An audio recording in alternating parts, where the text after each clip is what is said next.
اگلا باب ہے باب من انذر معسرن، من جو انذر مہلت دے، معسرن تنگ دست کو، تنگ دست مقروض کو مہلت دینا۔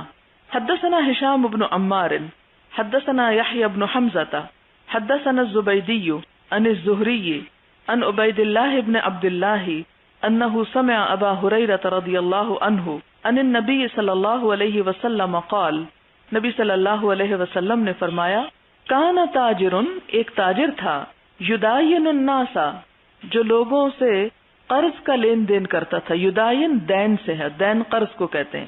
فَإِذَا رَأَى مُعْسِرًا، جب وہ کسی تنگ دست کو دیکھتا، قال لفتیانہ، تو اپنے ملازمین سے کہتا، تجاوزوا عنہ، اس سے درگزر کرو، لعل اللہ، شاید کہ اللہ تعالی، ان یتجاوز عنا، ہم سے درگزر کرے، فتجاوز اللہ عنہ، تو اللہ تعالی نے بھی اس سے درگزر کیا۔ اس سے کیا بات پتہ چلتی ہے کہ جو انسان دوسروں کے ساتھ نرمی کا معاملہ کرتا ہے، درگزر کا معاملہ کرتا ہے، اللہ تعالیٰ بھی اس کے ساتھ درگزر کا معاملہ کریں گے۔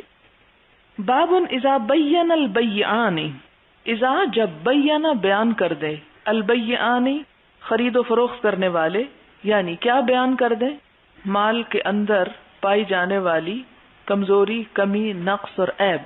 ولم یکتما، اور نہ وہ دونوں چھپائیں، ونصحا، اور خیرخواہی کریں۔ ویذکر عن العداء بن خالد، عداء بن خالد کے بارے میں بیان کیا جاتا ہے، قالا، وہ کہتے ہیں، کتب لی النبی صلی اللہ علیہ وسلم، کہ مجھے نبی صلی اللہ علیہ وسلم نے لکھا، ھذا مشتری محمد رسول اللہ صلی اللہ علیہ وسلم من العداء بن خالد، یہ وہ چیز ہے جو خریدی نبی صلی اللہ علیہ وسلم نے، یعنی یہ وہ بے نامہ ہے یا یہ وہ کاغذ ہے جس پر وہ معاہدہ لکھا ہوا ہے یا وہ تمام طریقہ کار لکھا ہوا ہے جو حضور صلی اللہ علیہ وسلم نے عداء ابن خالد سے خریدا۔ اور وہ کیا ہے؟ بیع المسلم المسلمہ، کہ بیچنا یا خرید و فروخت مسلمان کی مسلمان کے لیے کس طرح کی ہونی چاہیے؟ لا داء، جس میں کوئی عیب نہ ہو، دا کہتے ہیں نا بیماری کو، یعنی جس میں کوئی نقص نہ ہو، ولا خبثۃ، اور نہ کوئی خباثت یعنی کوئی فریب دھوکہ نہ ہو، ولا غائلۃ، اور نہ ہی کوئی فسق و فجور کی بات ہو۔ وقال قتادہ، اور قتادہ کہتے ہیں، الغائلہ، غائلہ کیا چیز ہے؟ الزنا والسرقہ والاباق، غائلہ بہت سی حرام یا گناہ کی باتوں پر اس کا اطلاق ہوتا ہے، جس میں زنا بھی شامل ہے، چوری بھی اور بھاگنا بھی۔ اباق ابا کا ہوتا ہے آقا کی مرضی کے بغیر غلام کا بھاگ جانا۔ وقیل لابراہیم، اور ابراہیم نخعی سے کہا گیا، ان بعض النخاسین، کہ بعض نخاس والے، یسمی نام لیتے ہیں، آریہ کہ میرا جانور خراسان و سجستان، خراسان اور سجستان سے آیا ہے۔ فیقولو، تو وہ کہتے ہیں، جاء امس من خراسان، یہ کل ہی خراسان سے آیا ہے، جاء اليوم من سجستان، آج سجستان سے آیا ہے۔ فکرہہ کراہیۃ شدیدۃ، تو انہوں نے اس چیز کو بہت ہی ناپسندیدہ قرار دیا، یعنی تجارت کرتے وقت، کوئی چیز بیچتے وقت دھوکے اور فریب سے کام نہیں لینا چاہیے۔ یہ نہیں کہنا چاہیے کہ یہ چیز میڈ ان جاپان ہے جبکہ وہ لوکلی میڈ ہو۔ تو یہ دھوکہ بھی آج سے نہیں، گزشتہ زمانے سے ہے، اور ہر دور کے انسانوں کے اندر شاید اس چیز کی زیادہ خواہش رہی ہے کہ جو مال امپورٹڈ ہوتا ہے، باہر سے آتا ہے، وہ شاید زیادہ بہتر ہوتا ہے۔ اور دوسری صورت یہ کہ بعض مخصوص علاقوں کا کچھ سامان اور چیزیں ایسی ہوتی تھی جو زیادہ بہتر ہوتی تھی، جس طرح آج بھی مشینری کے لیے اور کچھ اور چیزوں، کپڑے کے لیے مخصوص علاقے جو ہیں، یا برتنوں کے لیے مخصوص علاقے جو ہیں وہ پسند کیے جاتے ہیں۔ تو اس زمانے میں بھی جانوروں کو بیچنے کے لیے کیا کہتے تھے کہ یہ خراسان سے آیا ہے اور یہ سجستان سے آیا ہے اور یہ آج ہی پہنچا ہے مال۔ تو اس بارے میں کہ کیا کوئی شخص اپنی چیز کو فروخت کرنے کے لیے اس قسم کے دعوے کر سکتا ہے یا اس قسم کی بات اسے کرنا جائز ہے، تو کہا گیا فکرہہ کراہیۃ شدیدہ، اسے سخت ناپسند قرار دیا گیا۔ وقال عقبۃ بن عامر لا يحل لامرئ يبيع سلعة يعلم ان بها داء الا اخبرہ، لا يحل، نہیں حلال، لامرئ، کسی انسان کے لیے، يبيع سلعة، جو کوئی سامان بیچتا ہے، یعلم، وہ جانتا ہے، ان بها داء، کہ اس میں کوئی خرابی ہے، عیب ہے، الا اخبرہ، مگر وہ اس کو بیان کر دے۔ یعنی جو شخص اپنے مال تجارت میں عیب کو جانتا ہے اسے چاہیے کہ اس عیب کو بیان کر دے. اسی طرح نہ صرف یہ کہ عیب کو بیان کرے بلکہ اس کی کوالٹی کے بارے میں جو حقیقت ہے اس سے بھی دوسروں کو آگاہ کر دے کہ یہ چیز کہاں کا میک ہے یا کس قیمت کی ہے یا کس قدر کی ہے. حدثنا سلیمان بن حرب حدثنا شعبۃ عن قتادۃ عن صالح ابی الخلیل عن عبد الله بن الحارث رفعه الى حکیم بن حزام رضی اللہ عنہم قال قال رسول اللہ صلی اللہ علیہ وسلم، نبی صلی اللہ علیہ وسلم نے فرمایا، البیعان خرید و فروخت کرنے والے بالخیاری اختیار کے ساتھ ہیں، یعنی ان کو اختیار ہے. خرید و فروخت کرنے والے دونوں کو اختیار حاصل ہے ما لم یتفرقا جب تک کہ وہ جدا نہ ہو جائیں. او قال یا فرمایا حتی یتفرقا یہاں تک کہ وہ دونوں جدا ہو جائیں. اس کا مطلب کیا ہے کہ مثال کے طور پر ایک شخص کوئی سامان خریدنے کے لیے کسی دکان پر جاتا ہے اور وہاں پہنچ کر کوئی چیز پسند کرتا ہے اور اس کے پیسے بھی دے چکتا ہے، لیکن ابھی وہاں سے نکلا نہیں کہ اسے چھان پٹک کے دیکھتا تو اس میں کوئی عیب نظر آ جاتا ہے، تو اسے حق حاصل ہے کہ وہ اس کو وہیں پر لوٹا دے، اور جو بیچنے والا ہے اسے چاہیے کہ وہ اس کی چیز واپس لے لے اور اس کے پیسے لوٹا دے. لیکن اگر یہی شخص وہی سودا خرید کر گھر آ جاتا ہے اور گھر آ کر دیکھتا ہے کہ اس کے اندر کوئی عیب ہے اور پھر واپس لوٹتا ہے دکاندار کے پاس کہ اس چیز کو واپس لے لیا جائے، تو پھر دکاندار چاہے تو واپس لے اور چاہے تو نہ لے. کیوں؟ اس لیے کہ اس وقت دکاندار کی ذمہ داری ختم ہو گئی. کیوں ختم ہو گئی؟ اس لیے کہ ہو سکتا ہے کہ وہ چیز وہاں پر نہیں، راستے میں کہیں خراب ہو گئی ہو یا گھر آ کر خراب ہو گئی ہو یا خریدنے والے کے ہاتھوں خراب ہو گئی ہو. اب بعض اوقات کیا ہوتا ہے، آپ ایک چیز خرید لیتے ہیں، مثلا 1 درجن چیز آپ نے خریدی، گھر آ کے آپ دیکھتے ہیں تو وہ 12 کی بجائے 11 چیزیں نکلتی ہیں. اب آپ کہتے ہیں کہ جی نہیں، وہ میں نے دیکھا تو وہ 11 تھی، 12 نہیں نکلی. تو اب بیچنے والے کی کوئی ذمہ داری نہیں، اس پر کوئی گناہ نہیں، اس پر کوئی الزام نہیں. آپ کو چاہیے تھا کہ آپ چیز اٹھانے سے پہلے کیا کرتے، اس کو گن کر گھر لاتے. جب آپ نے گنے بغیر ایک چیز اٹھا لی تو پھر آپ کا اختیار اسے واپس کرنے کا ختم ہو گیا. تو یہاں پر بھی یہی چیز کہی جا رہی ہے کہ البیعان خرید و فروخت کرنے والے بالخیاری اختیار کے ساتھ ہیں، یعنی ان کو اختیار ہے ما لم یتفرقا جب تک وہ دونوں جدا نہ ہوں. اور تفرق کا کیا مطلب ہے؟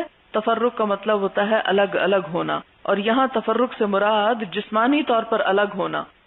اب بعض اوقات خرید و فروخت ٹیلی فون پر ہو رہی ہوتی ہے، تو اس صورت میں بھی اگر کوئی لمٹ مقرر کر دی جائے کہ اتنے دن تک یہ سودا ہوگا، تو جو سودے کی مدت ہے اس وقت تک اختیار ہے کہ وہ سودا واپس کر دیں یا لیں یا نہ لیں.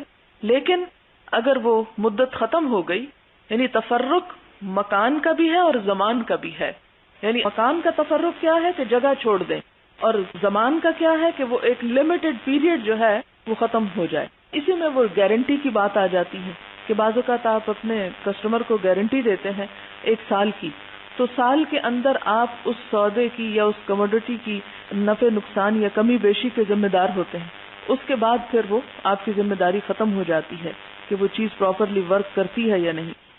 البیعان بالخیار خرید و فروخت کرنے والے اختیار رکھتے ہیں ما لم یتفرقا جب تک کہ وہ الگ الگ نہ ہو جائیں، یعنی اس سودے کو واپس کرنے کا، پیسے واپس لینے کا، اور اسی طرح دکاندار بھی سودا دے کر واپس لے لینے کا کہ نہیں میں نہیں دینا چاہتا. او قال حتی یتفرقا فان صدقا پھر اگر وہ دونوں سچ کہیں گے، وبینا اور بیان کر دیں گے. کیا بیان کر دیں گے؟ اس سودے کے اندر یا چیز کے اندر جو کمی بیشی ہوگی، کوئی عیب اور نقص ہوگا، بورک لہما فی بیعہما تو برکت دی جائے گی ان دونوں کی تجارت میں. وان کتما اور اگر انہوں نے چھپایا، وکذبا اور جھوٹ بولا، محقت مٹا دی جائے گی، برکت بیعہما ان کی تجارت کی برکت. یعنی جو تجارت جتنی کھری، صاف ستھری، حقیقت پر، سچائی پر مبنی ہوگی، اتنی ہی فلرش کرے گی. باب بیع الخلط من التمر بیع بیچنا، الخلط ملا جلا، من التمر کھجور میں سے، ملی جلی کھجوریں بیچنا. ہمارے ہاں جیسے ٹماٹر ہوتے ہیں تو کچھ اچھے ہیں کچھ خراب ہیں، اور ملا جلا کے ان کو بیچ دیا جاتا ہے. حدثنا ابو نعیم حدثنا شیبان ان یحیی ان ابی سلمہ ان ابی سعید رضی اللہ عنہ قال كنا نرزق تمر الجمع کننا تھے ہم نرزقو دیے جاتے تمر الجمعی ملی جلی کھجوریں وہوا اور وہ الخلط ملی جلی ہیں من التمر کھجوروں میں سے، یعنی ہمارے پاس جب کھجور آتی تھی تو ملی جلی ہوتی تھی. وکننا نبیع الساعین بساع اور ہم بیچ ڈالتے تھے 2 سا کو 1 سا کے بدلے، یعنی کھجور کو کھجور کے بدلے بیچتے تھے. کس طرح کہ ملی جلی ایسی کھجوریں جس میں اچھی اور بری دونوں شامل تھیں وہ دگنی دے کر 1 گنا صاف لے لیتے تھے. فقال النبی صلی اللہ علیہ وسلم تو نبی صلی اللہ علیہ وسلم نے فرمایا لا ساعین بساع اس کی اجازت نہیں، یعنی 2 سا 1 سا کے بدلے نہیں دیے جا سکتے. ولا درہمین بدرہم اور نہ ہی 2 درہم کے بدلے 1 درہم. ایسا کیوں کیا گیا؟ حالانکہ عقل کو تو یہ بات لگتی ہے کہ ایک مال ناقص ہے اور وہ زیادہ مقدار میں ہے اور اس کے مقابلے میں جو اچھا ہے وہ کم مقدار میں ہے وہ لے لیا جائے، تو یہ اس لیے روکا گیا کہ اس سے ربا کا دروازہ کھلتا ہے، یعنی سود کا دروازہ کھلتا ہے. اس لیے سد ذریعہ کے طور پر اس چیز کو روک دیا گیا کہ ایسا نہ کیا جائے، یعنی برابر کی چیز ہو. ہاں اگر کیش کے بدلے میں ہو کہ ایک صاف کھجور ہے اور وہ مہنگی بیچی جا رہی ہے اور ملی جلی جو ہے وہ سستی بیچی جا رہی ہیں، تو اس طرح تو خرید و فروخت ہو سکتی ہے. لیکن اگر جنس کے بدلے جنس دی جا رہی ہے تو پھر اس میں اس طرح کی کمی بیشی کی اجازت نہیں ہے. باب ما قیل فی اللحام والجزاری. لحام لحم سے ہے، لحم گوشت کو کہتے ہیں، گوشت بیچنے والے، والجزار اور قصاب کا بیان، یعنی کیا یہ پیشہ درست ہے؟ حدثنا عمر بن حفص حدثنا ابی حدثنا الاعمش قال حدثني شقیق عن ابی مسعود قال جاء رجل من الانصار یکنا ابا شعیب. کہتے ہیں کہ ایک شخص انصار میں سے آیا جس کی کنیت ابو شعیب تھی. فقال لغلام له قصاب تو انہوں نے اپنے غلام سے کہا جو کہ قصاب تھا، اجعل لی طعاما یکفی 5 بناؤ میرے لیے کھانا جو 5 کو کافی ہو. فانی اريد ان ادعو النبی صلی اللہ علیہ وسلم کیونکہ میں چاہتا ہوں کہ نبی صلی اللہ علیہ وسلم کی دعوت کروں. خامس 5 جو 5 میں سے ایک ہیں. لفظی ترجمہ یوں ہوگا خامس 5واں، 5 کا 5 کا 5واں ہے، یعنی 5 لوگ بلانا چاہتا ہوں جس میں ایک نبی صلی اللہ علیہ وسلم بھی ہیں. فإنی قد عرفت فی وجہہ الجوع کیونکہ میں نے آپ کے چہرے پر بھوک ملاحظہ کی ہے. فدعاہم تو انہوں نے ان کو بلا لیا. فجاء معہم رجل تو ان کے ساتھ ایک اور شخص بھی آ گیا، یعنی اس شخص نے ابو شعیب نے 5 لوگوں کی دعوت کی تو چھٹا پاس ایسے سن رہا ہوگا تو وہ بھی ساتھ چل پڑا، بیچارہ ضرورت مند ہوگا. فقال النبی صلی اللہ علیہ وسلم تو نبی صلی اللہ علیہ وسلم نے فرمایا ان ھذا بے شک یہ قد تبعنا اس نے ہمارا پیچھا کیا ہے، ہم اسے ساتھ لے کر نہیں آئے، یہ ہمارے پیچھے چل دیا ہے. فإن شئت ان تأذن له اگر تم چاہو تو اسے اجازت دے دو. وإن شئت ان يرجع اور اگر تم چاہو کہ لوٹ جائے، رجع تو یہ لوٹ جائے گا. فقال تو اس شخص نے کہا لا نہیں، بل قد اذنت له میں نے اس کو اجازت دے دی. یہاں قصہ تو کچھ اور ہے لیکن امام بخاری جس باب کے نیچے اس کو لائے ہیں وہ ثابت یہ کرنا چاہتے ہیں کہ قصاب کا کام جو ہے یا پیشہ جو ہے گوشت بیچنے کا یہ ایک جائز پیشہ ہے، کیونکہ اگر یہ ناجائز ہوتا تو نبی صلی اللہ علیہ وسلم اس دعوت کو قبول نہ فرماتے. باب ما يمحق الكذب والکتمان فی البیع جو مٹا دیتی ہے جھوٹ اور چھپانا تجارت کی برکت کو، یعنی تجارت میں جھوٹ بولنا اور عیب چھپانا جو ہے یہ نقصان دہ ہے، اس سے برکت ختم ہو جاتی ہے.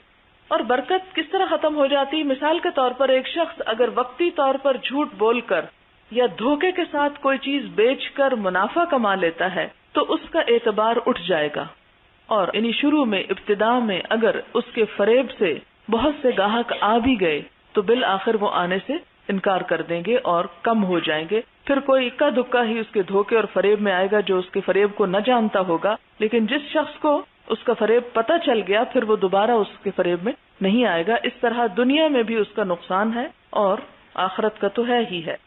حدثنا بدل بن المحبر حدثنا شعبة عن قتادة قال سمعت ابا الخليل يحدث عن عبد الله بن الحارث عن حكيم بن حزام رضي الله عنه عن النبي صلى الله عليه وسلم قال البيعان بالخيار ما لم يتفرقا او قال حتى يتفرقا فإن صدقا وبينا بورك لهما في بيعهما وإن كتما وكذبا محقت برکت بیعہما. حدیث گزر چکی ہے. مراد کیا ہے؟ آپ صلی اللہ علیہ وسلم نے فرمایا کہ بیچنے والے اور خریدنے والے دونوں کو اس وقت تک اختیار ہے جب تک جدا نہ ہو جائیں. پھر اگر وہ دونوں سچ بولیں گے اور جو عیب ہو بیان کریں گے تو ان کو اس بیع میں برکت ہوگی، اور اگر چھپائیں گے اور جھوٹ بولیں گے تو بیع میں برکت ختم ہو کر رہ جائے گی. باب آکل الربا، سود کھانے والا، و شاہدی ہی اور اس کا گواہ، و کاتبی ہی اور اس کا لکھنے والا.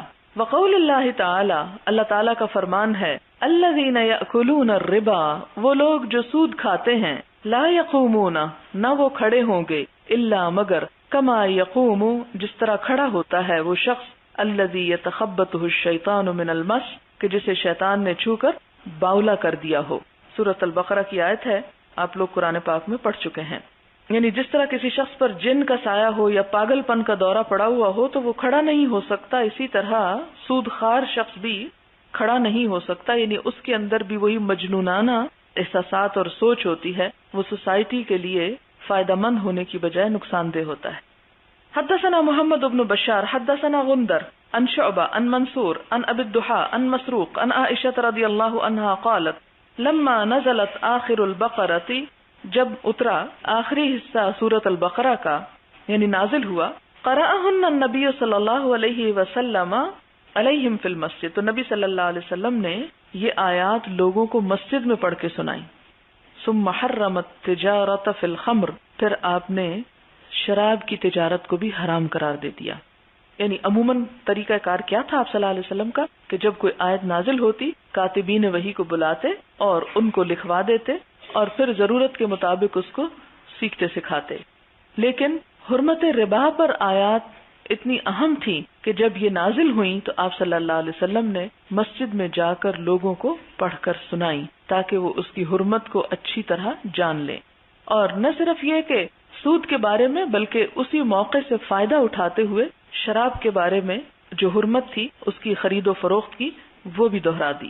حدثنا موسى بن اسماعیل حدثنا جریر بن حازم حدثنا ابو رجاء عن سمرة بن جندب رضی اللہ عنہ قال قال النبی صلی اللہ علیہ وسلم، نبی صلی اللہ علیہ وسلم نے فرمایا، رأیت اللیلۃ رجلین، میں نے رات دو شخص دیکھے، اتیانی جو میرے پاس آئے، فاخرجانی الی ارض مقدسۃ، پھر لے گئے مجھ کو ایک پاک زمین کی طرف، فانطلقنا تو ہم چل دیے، حتی اتینا یہاں تک کہ ہم آئے، علی نہر ایک نہر پر، من دم خون کی، فیہ رجل قائم جس میں ایک شخص کھڑا تھا، وعلی وسط النہر رجل بین یدیہ حجارۃ، اور نہر کے بیچ میں ایک اور شخص تھا جس کے سامنے پتھر رکھے تھے.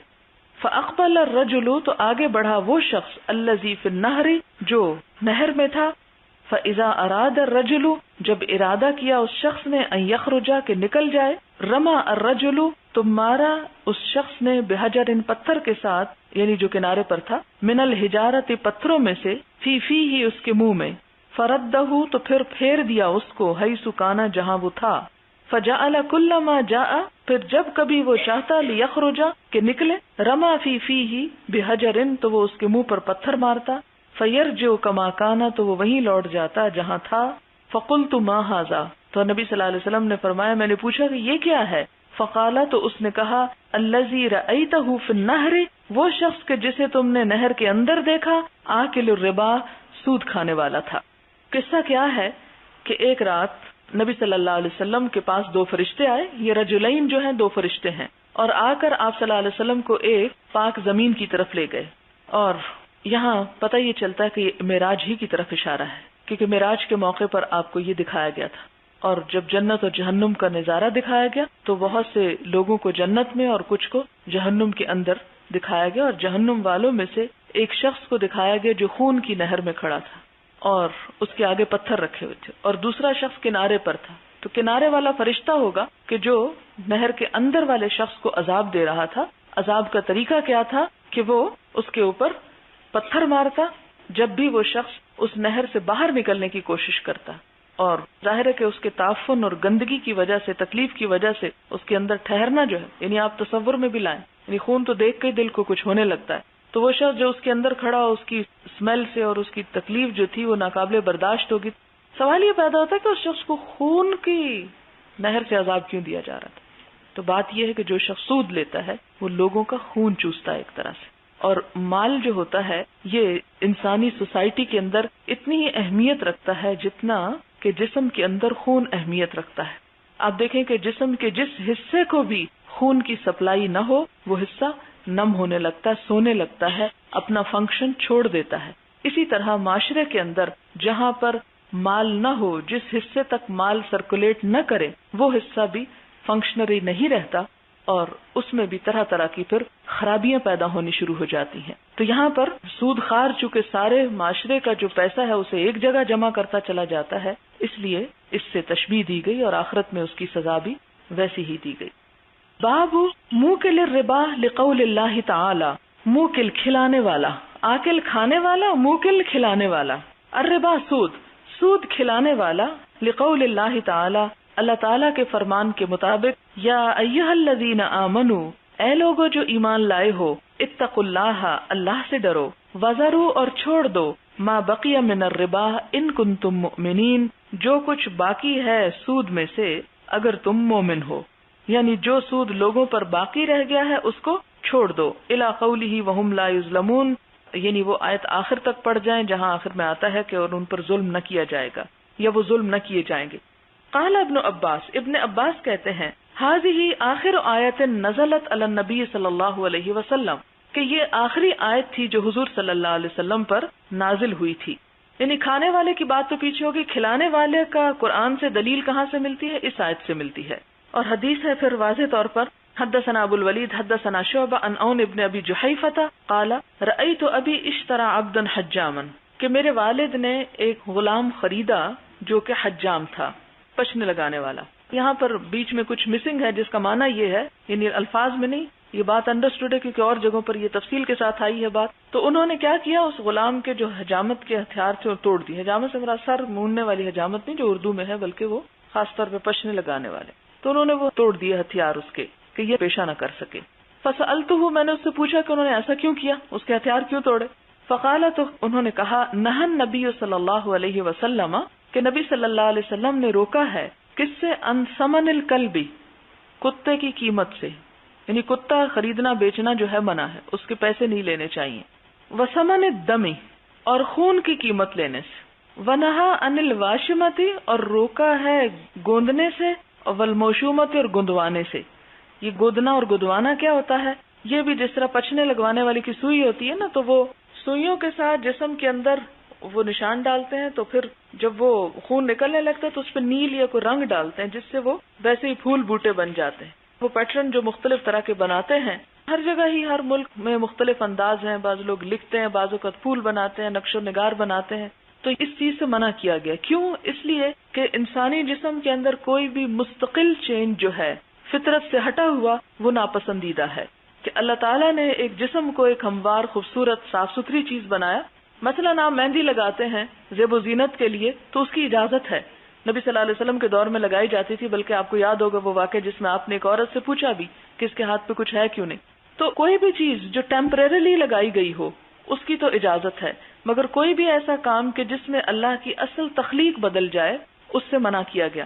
تو گدوانا جو ہے, ایسے نقش و نگار جو مستقل ہوں, ان سے آپ نے روکا ہے. تو اس لیے انہوں نے اس کا ہتھیار توڑ ڈالا تھا. وآکل الربا وموکلہ, اور سود کھانے والے سے اور سود کھلانے والے سے, یعنی منع کیا ہے کہ وہ ایسا نہ کرے. ولعن المصورہ, اور تصویر بنانے والے پر لعنت کی. یعنی جاندار کی تصویر مراد ہے, بے جان کی نان لیونگ تھنگس کی منع نہیں ہے, جس کی آگے مزید وضاحت ہوگی. باب یمحق اللہ الربا, مٹاتا ہے اللہ سود کو یا مٹا دینا چاہتا ہے. ویربی الصدقات, اور نشو نما دیتا ہے صدقات کو. واللہ لا يحب كل کفار اثیم, اور اللہ تعالیٰ کسی ناشکر گناہگار کو پسند نہیں کرتا. حدثنا یحیی بن بکیر حدثنا اللیث عن یونس عن ابن شہاب قال ابن المسیب ان ابا ہریرہ رضی اللہ عنہ قال سمعت رسول اللہ صلی اللہ علیہ وسلم یقول, نبی صلی اللہ علیہ وسلم نے فرمایا, الحلف منفقۃ للسلعۃ ممحقۃ للبرکہ. الحلف قسم, قسم کھا کے کیا ہوتا ہے, منفقۃ بیچنے والا ہے, للسلعۃ سودے کو. یعنی جھوٹی قسم کے ذریعے سودا تو بک جاتا ہے لیکن نتیجہ کیا ہوتا ہے, ممحقۃ للبرکہ, برکت کو مٹانے والی ہوتی. جھوٹی قسم سودا بیچنے والی لیکن برکت مٹانے والی ہوتی ہے۔ باب ما یکرہ من الحلف فی البیع، خرید و فروخت میں قسمیں کھانے کو ناپسند کیا گیا، منع کیا گیا۔ حدثنا عمرو بن محمد حدثنا ہشیم اخبرنا العوام عن ابراہیم ابن عبد الرحمن عن عبد اللہ ابن ابی اوفا رضی اللہ عنہ ان رجلا اقام سلعة وهو فی السوق، ان رجلا کہ ایک شخص نے اقام رکھا سلعة سودا، وهو فی السوق اور وہ بازار میں تھا، یعنی ایک شخص نے بازار میں لا کر اپنا سودا رکھا، فحلف باللہ تو اللہ کی قسم کھائی، کس بات پر کھائی؟ لقد آتا بها ما لم يعطي، کہ فلاں مجھے اتنا دیتا تھا جو اس نے نہیں دیا، لیوقع فیہا رجلا من المسلمین، تاکہ دھوکہ دے اس کے ذریعے ایک مسلمان شخص کو، فنزلت تو اس وقت یہ آیت اتری، ان الذین یشترون بعہد اللہ وایمانہم ثمنا قلیلا۔ سورۃ آل عمران کی اس آیت کا مطلب کیا ہے کہ جو لوگ اللہ کے عہد اور قسموں کے بدل تھوڑا مال لیتے ہیں یا تھوڑا کماتے ہیں، ان پر اللہ کی لعنت ہو۔ یہاں پر آپ یہ بات دیکھیں کہ عموماً تجارت میں، خرید و فروخت میں دھوکہ دہی کا رجحان بہت ہوتا ہے تاکہ دوسرے شخص کو بے وقوف بنا کر اس سے مفاد حاصل کیا جا سکے، اس چیز سے روکا گیا۔ اور عموماً دکاندار کس قسم کا دھوکہ دیتے ہیں؟ ایک جس کو بیچ رہے ہیں اس کو کہتے ہیں کہ اچھا آپ نے لینا تو لے لے، مجھے تو فلاں شخص سے اتنا ملتا تھا تو میں نے اتنے پہ بھی اس کو نہیں دیا، تو آپ کیا بات کرتے ہیں کہ اتنے پہ آپ کو دے دیا جائے۔ تو جو شخص جھوٹ موٹ میں اس قسم کے دعوے کرے تو اس کے لیے اللہ تعالیٰ نے بڑی شدید وعید نازل کی ہے کہ جو اللہ کے عہد اور قسموں کو تھوڑی قیمت پر بیچ ڈالتے ہیں، ایسے لوگوں کے لیے آخرت میں کوئی حصہ نہیں۔ اب آپ ان ساری باتوں کو پڑھ کر یہ دیکھیں کہ یہ سراسر معاملات سے متعلق چیزیں ہیں۔ انسان کا انسان کے ساتھ اچھا معاملہ نہ ہونا ہے، لیکن سزا اللہ تعالیٰ دے رہے ہیں۔ کیوں؟ آپ کہیں گے بڑے ظالم ہے اللہ تعالیٰ۔ نہیں، ظالم نہیں ہے، بڑے مہربان ہیں، اس لیے کہ وہ ہر ایک کا بھلا چاہتے ہیں۔ وہ یہ نہیں چاہتے کہ کوئی شخص کسی کے ہاتھوں لٹ جائے یا نقصان اٹھائے یا پریشانی اٹھائے۔ وہ انسانوں کو پابند کرتے ہیں کہ انسانوں کے خیر خواہ رہیں، یعنی انسان انسان کے لیے بھلائی کرنے والا ہو، کیونکہ اصل معاملہ تو انسان کا انسان کے ساتھ ہے نا۔ اگر انسان انسانوں کے ساتھ اچھا نہیں کرتا تو معاشرے سے امن و چین اور سکون اٹھ جاتا ہے، برباد ہو جاتا ہے۔ تو اسلام کا اصل معنی ہی امن و آشتی پیدا کرنا ہے، اور وہ اسی صورت میں ہو سکتی ہے جب انسان انسان کا حق ادا کرے۔ وآخر دعوانا ان الحمدللہ رب العالمین۔ سبحانک اللہم وبحمدک، نشہد ان لا الہ الا انت، نستغفرک ونتوب الیک۔ والسلام علیکم ورحمۃ اللہ۔